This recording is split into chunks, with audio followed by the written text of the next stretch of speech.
On se retrouve à nouveau ce mois d'avril avec de belles surprises dans la sphère culturelle congolaise. Le 2 avril dernier, l'humanité célébrait la journée internationale du livre pour enfants. Quelle est donc la place du livre dans l'éducation de l'enfant dans ce monde en constante mutation? Mavi Djabakana, écrivain congolais, et Mila Bouya, acteur pédagogique, invité de Téléculture, répondront à cette interrogation. Bonjour messieurs. Bonjour. Et donc à mes côtés, Daberge Claude qui co-anime avec moi ce plateau et d'ailleurs elle vous présente le Flash Info.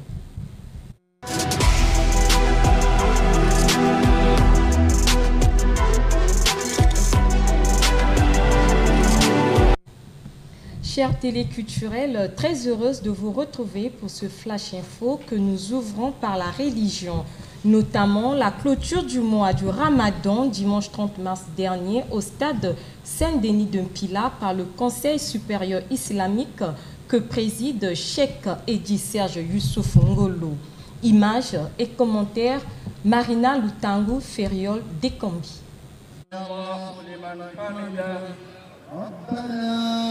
Ils étaient nombreux les musulmans à prendre d'assaut le terrain de Saint-Denis en Mpila dans le 6e arrondissement de Brazzaville-Talangaï, dimanche 30 mars 2025, à l'occasion de la clôture du jeûne du mois de Ramadan, mois sacré de l'islam. Au menu, prières et prêches, avec un accent particulier sur la préservation des acquis du mois de Ramadan. Cette fête vient clôturer un mois de jeûne que les musulmans du monde entier ont célébré dans la paix et dans la tranquillité. Celui pendant ce mois qui accomplit les bonnes œuvres, qui remercie Allah et qu'il continue sur cette voie, qu'il soit constant. Et celui qui sait qu'il a désobéi, qu'il a transgressé les bornes d'Allah, alors qu'il se repente le plus vite possible pour revenir vers Allah subhanahu wa ta'ala.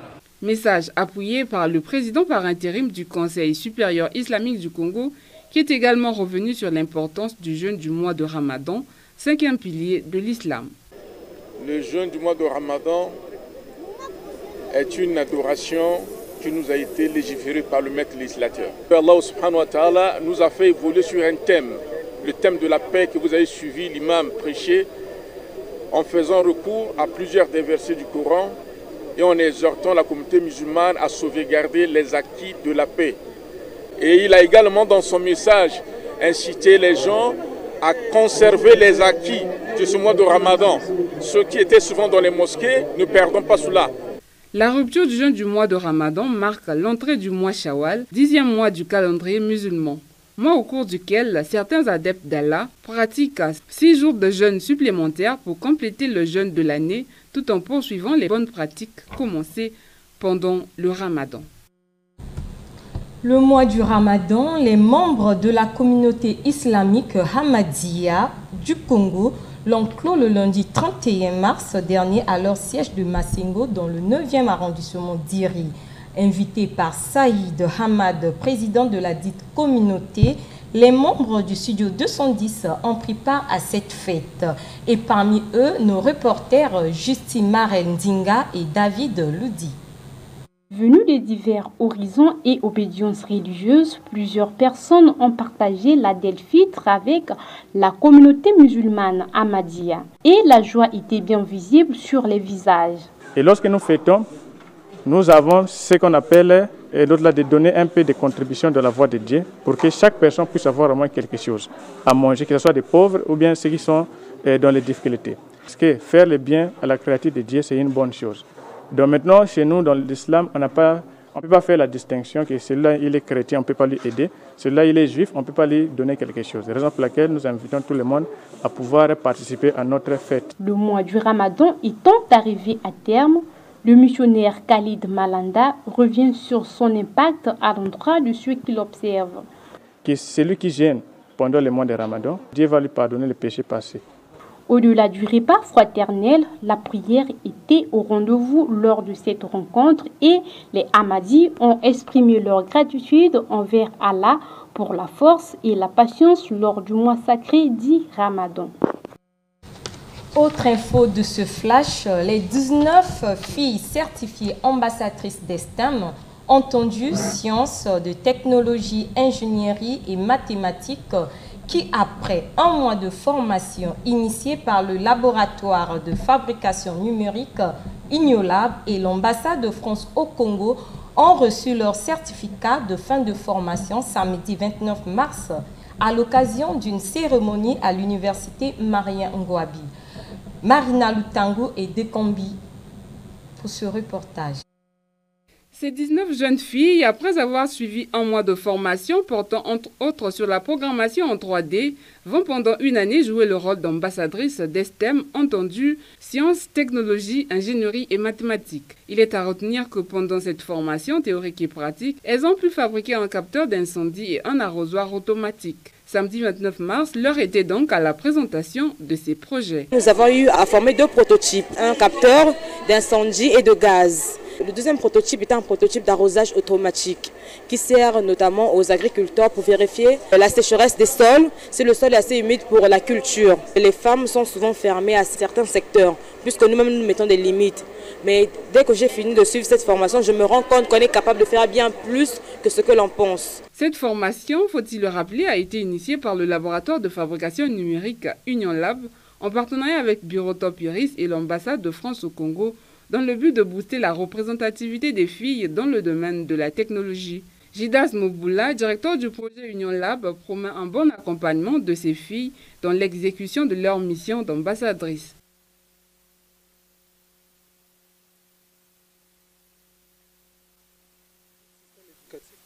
N'oriente pas surtout les jeunes filles vers ces filières scientifiques. Et donc, la suite, c'est que il y a une organisation qui est née, des jeunes femmes en sciences, technologie, ingénierie et mathématiques. Il y aura des programmes d'activité sur le terrain.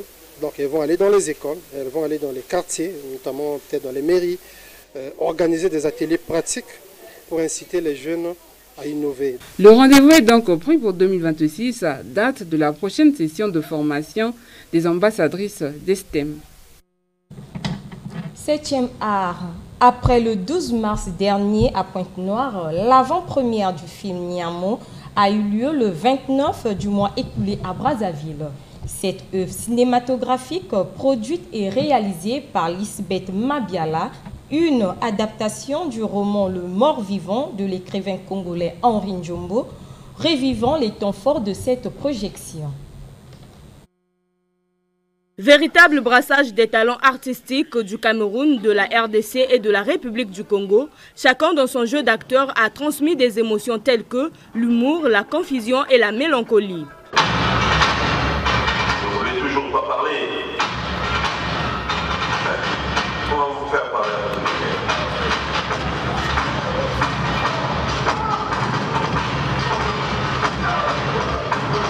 Niamo, acteur au centre de l'histoire, passe par un parcours de titan entre injustice politique et résilience avant de retrouver sa liberté. On a remarqué déjà que la plupart des best-sellers et autres sont des adaptations littéraires, d'accord? Et au Congo, ce n'était pas encore arrivé. J'ai pris à cœur de le faire parce que c'est un roman que j'avais déjà lu et que j'aimais bien. J'ai dit, je veux bien commencer avec ce roman. Et puis j'ai essayé, voilà, le résultat est là. Ce long métrage émouvant a su emballer les spectateurs qui ont chacun retenu une bonne partie des scènes. Chaque instant qu'il y a œuvre cinématographique, c'est une première. Parce que le but du cinéma, c'est raconter une histoire. Et nous avons encore plein d'histoires à raconter. Surtout l'adaptation de l'œuvre de M. Henri Njombo en matière cinéma, c'est fort parce que ça nous fait rêver un temps qu'on n'a pas vécu. Et aussi, ça permet aussi à ce qu'on puisse découvrir d'autres univers que certains Congolais ne connaissent pas encore. Depuis que j'ai commencé à suivre les films congolais, je vous jure que c'est la première fois que je suis un film qui m'emballe, un film, je peux dire, fait avec les règles de l'art. Cette œuvre cinématographique ouvre un nouveau chapitre en matière d'ambition de la productrice et réalisatrice Lisbeth Mabiala, a-t-elle affirmé. Voilà bouclé ce numéro de Flash Info. Merci de rester branchés.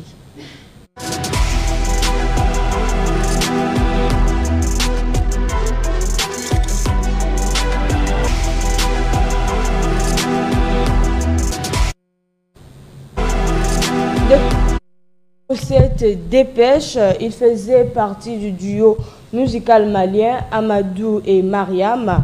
Amadou Bagayoko est décédé hier 4 avril à l'âge de 70 ans des suites d'une maladie.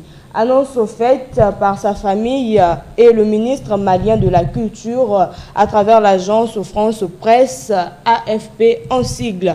Ce duo était donc démarqué par le titre « Dimanche à Bamako ». Bien que je n'ai pas une belle voix, mais permettez-moi de vous remémorer les temps forts de cet artiste. Les dimanches à Bamako, c'est les jours de mariage. Les dimanches à Bamako, c'est les jours de mariage. Voilà, l'artiste ne meurt pas, dit-on, car ses œuvres restent. Paix donc à l'âme d'Amadou Bagayoko. Téléculture se poursuit et cette fois-ci, je vous emmène à la découverte du clip de la semaine.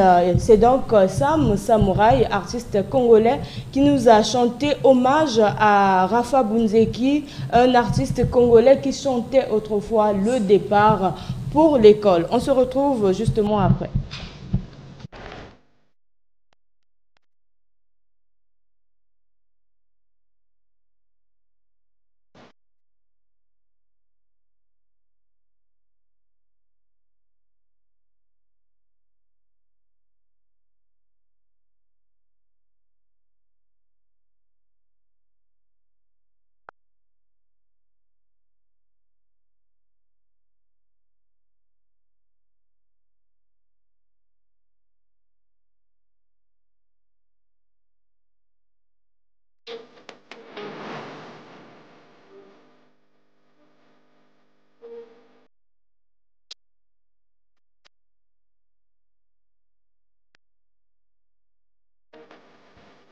Voilà, école Sam Samouraï, ma vie de Montana, vous êtes écrivain, qu'est-ce que ce sont? Vous avez donc fait comme, on va dire, émotion.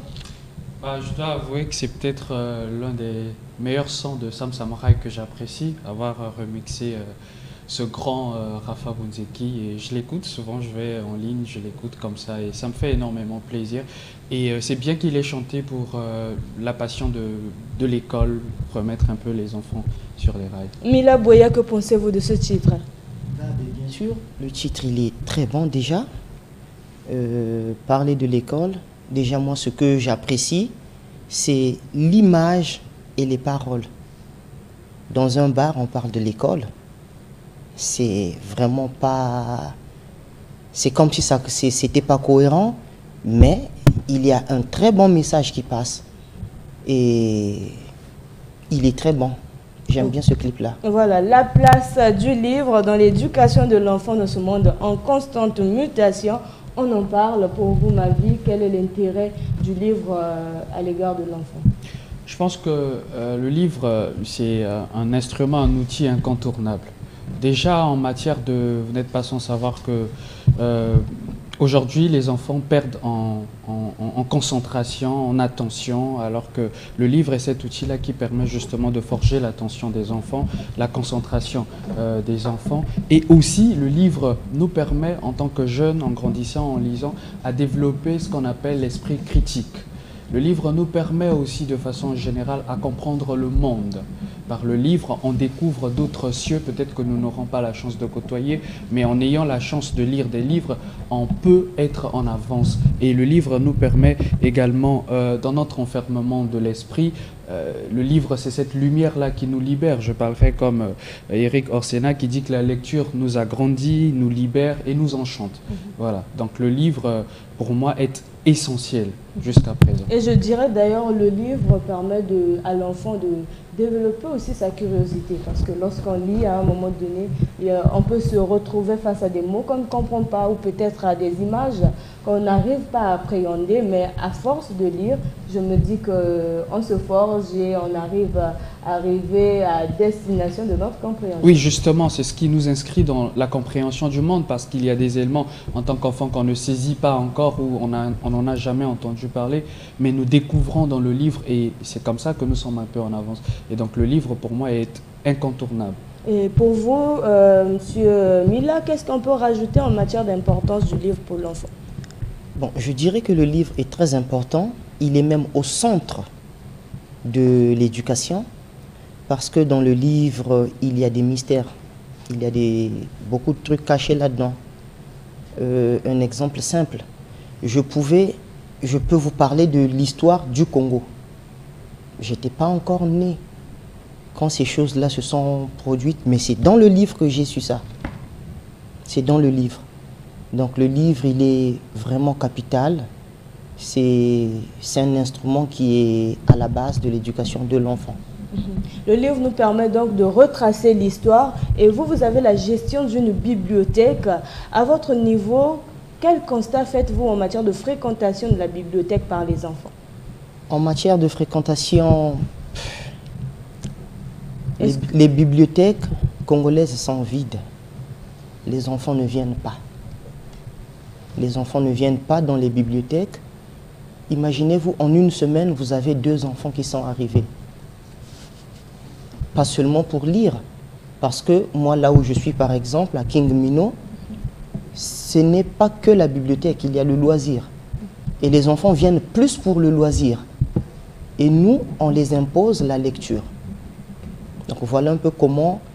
Mais c'est vraiment difficile de mettre le livre entre les mains d'un enfant et que cet enfant-là soit concentré. L'enfant est plus attiré par les loisirs. Plus attiré par le loisir que la lecture. On y reviendra. Mavi, qui est donc écrivain, nous a bien écoutés, mais nous avons été rejoints sur ce plateau par Justine Marel. Justine, bonjour. Bonjour, ça va? Oui, ça va. Alors, avec toi, nous allons découvrir l'agenda culturel, l'agenda des arts. Pour ceux de nos téléculturels qui veulent bien s'évader, se détendre et se divertir, voici les grands rendez-vous que nous avons sélectionnés pour vous. Par exemple, cette expo photo intitulée « Les absents présents dans l'ombre, la nuit », signée Franchli Myrna Kitambo. D'ailleurs, cet artiste photographe vous invite à prendre part au vernissage de la dite expo photo qui aura lieu le 9 avril prochain à partir de 17 h dans le hall de l'Institut français du Congo. Toujours à l'IFC, il se tiendra du 10 au 13 avril courant la 4e édition du Festival international de la poésie urbaine, une initiative de l'association Slamouraï. Et cette 4e édition connaîtra la participation des artistes de plusieurs pays, notamment ceux du Canada, de la France, du Gabon et de la RDC. Des limours avec Jojo la légende et Malika qui vous invitent à une grande soirée à la découverte des réalités du poisson d'avril. Ce sera ce dimanche 6 avril à Canal Olympia à partir de 17 h. Chers téléculturels, vous voilà servis. À vous donc de choisir le rendez-vous qui vous convient. Merci Justine Marel et nous continuons avec Mavi, écrivain. Vous l'avez justement écouté tout à l'heure, Mila l'a dit. Les enfants fréquentent de moins en moins les bibliothèques, ils préfèrent le loisir au lieu de lire. Aujourd'hui, qu'est-ce qui expliquerait ce désintéressement, Mavi? Alors, il n'y a pas, on va dire, aujourd'hui, les enfants sont beaucoup plus préoccupés par les réseaux sociaux et tout ce qu'il y a de divertissant. Mais le problème, il n'est pas là. Vous savez, autrefois, par le passé, le savoir est toujours disponible. La connaissance, elle est toujours disponible. Les cultures sont toujours disponibles. Mais il y a un facteur qui est aléatoire. C'est justement cette relation qui existe entre nous et la connaissance et aussi entre nous-mêmes qui sommes humains. Parce qu'il est difficile de déterminer si je devrais lire ou je ne le devrais pas. Voilà. Et c'est à partir du XXe siècle, à partir de 1921, au moment où il y a eu à Calais, la Ligue internationale de la nouvelle éducation, on a préconisé en fait quelques outils pédagogiques pour essayer d'emmener les enfants à désirer ou à lire à tout prix ou à apprendre de façon générale. Je découvre ça avec Philippe Mérieux, qui est un grand universitaire, qui est pédagogue. Voilà ce qu'il nous dit. Il y a ce qu'on appelle le naturalisme spontanéitiste, c'est-à-dire l'enfant peut par lui-même avoir le désir pour la lecture. Mais encore faut-il que l'enfant soit consciencieux et veuille lire par lui-même, ce qui n'est toujours pas le cas. On est passé de cette logique à une autre qu'on appelle la pédagogie de l'intérêt. Alors, à ce niveau aussi, il y a un équilibre, il y a quelque chose qu'il faudrait revoir. C'est qu'avec la pédagogie de l'intérêt, on essaie de regarder ce qui intéresse l'enfant pour conduire justement l'enfant à ce qui est dans son intérêt. Parce que nous qui sommes adultes, pour moi qui suis écrivain, pour moi qui est passionné de la littérature, je sais combien les livres ou la littérature peut être dans l'intérêt d'un enfant. Il faudrait que je cerne en fonction de ce qui intéresse l'enfant pour l'orienter vers ce qui est dans son intérêt. Toujours est-il que difficile d'appréhender ce qui intéresse l'enfant et de faire tout de suite le lien avec ce qui est dans son intérêt. On parle maintenant de l'utilitarisme fonctionnel. C'est de donner aux enfants des outils nécessaires qui forgeront en lui ce qu'on appelle des compétences. C'est-à-dire, l'enfant doit être à même de comprendre qu'en lisant des livres, je développe des capacités de communication et cela me serait nécessaire si jamais un emploi se présentait quelque part. Si je comprends bien, la lecture permet également à l'enfant de développer les capacités de communication. Bien sûr, bien sûr. Nous allons poursuivre, mais tout à l'heure dans les images, nous avons remarqué plusieurs livres dans vos rayons de bibliothèque. Je m'adresse donc à M. Mila. Quelles sont donc les stratégies que vous mettez en place pour attirer ces enfants à la lecture, étant donné que votre centre attire plus les enfants au loisir? Les stratégies, actuellement déjà, nous sommes sur la semaine gratuite parce que nous nous sommes dit, nous avions commencé à 1000 francs. Pour des abonnements, c'est ça? Pour les abonnements, mais les gens ne s'abonnaient pas. On s'est dit 1000 francs c'est trop, on est descendu à 500. Jusqu'à 250. Les gens ne s'abonnaient toujours pas. Et là, on a organisé une porte ouverte pendant toute une semaine. Une semaine de porte ouverte à la bibliothèque. Et voilà, quand les gens viennent, on leur propose. Et on fait de la publicité pour ça. Donc vous avez donc une diversité de programmes ou de livres à proposer aux enfants. Bien des sûr. Bandes dessinées également. Des bandes dessinées. Allant de quel âge à quel âge peut-être? Les livres là-bas, c'est à partir de 2 ans. À partir de 2 ans, c'est vrai qu'à 2 ans, on ne fait pas la lecture. Mais on a une technique, un système qu'on utilise.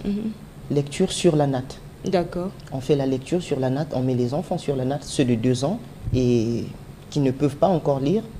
C'est à l'encadreur de faire la lecture.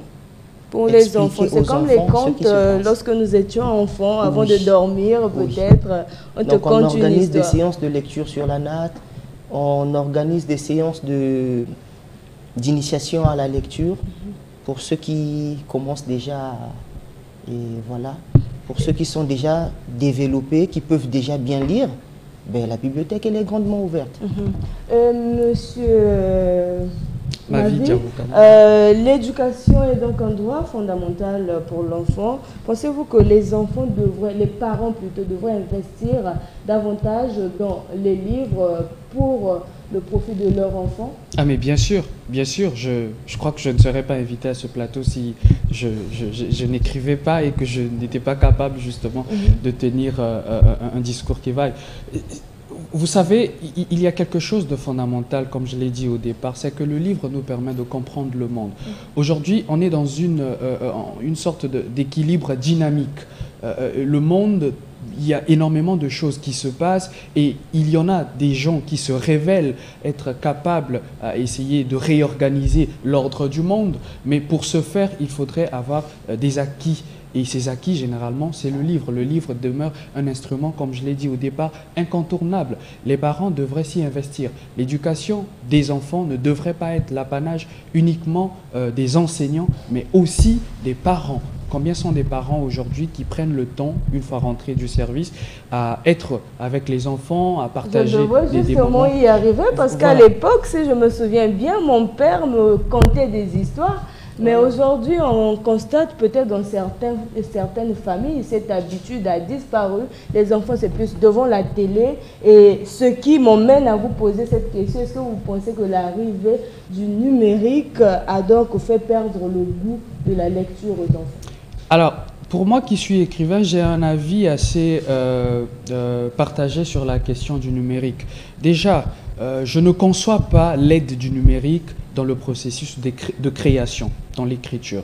Et pour l'apprenant, justement, le fait d'être trop ancré dans le numérique, notamment avec l'intelligence artificielle, tue un peu le côté développement de l'esprit critique de l'apprenant.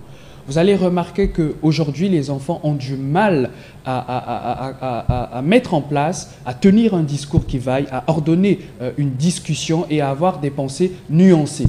Pourquoi? Parce que les enfants sont tombés sous le coup de la facilité. Or, avec le livre, plus on y passe le temps, plus on rencontre, notamment avec le roman par exemple, on découvre énormément des avis qui sont partagés parce que ce sont des personnages qui sont enjoués, chacun avec son caractère, chacun avec sa personnalité, chacun avec sa conception du monde. Et ça fait que quand l'enfant est confronté à cela, en son esprit, il essaye de se trouver une voie. Et c'est ce qui est intéressant justement avec le livre. Mais aujourd'hui, les enfants avec ChatGPT, bon, une petite préoccupation, je vais sur ChatGPT, je tape et tout. On développe la paresse intellectuelle. Voilà, on développe la paresse. Et je pense, pour nous, et c'est un cri d'alarme, les sociétés qui peuvent se permettre l'utilisation de ChatGPT et autres, ce sont des sociétés qui sont quasi avancées dans l'éducation, notamment des enfants. Mais nous, notre éducation est en train de plonger, voilà, on est en train d'aller vers le chaos. Peut-être qu'il faudrait prendre des mesures pour essayer de proscrire un peu l'utilisation de ces outils-là. Aider d'abord les enfants à se construire un raisonnement qui va aider les enfants à développer un sens critique.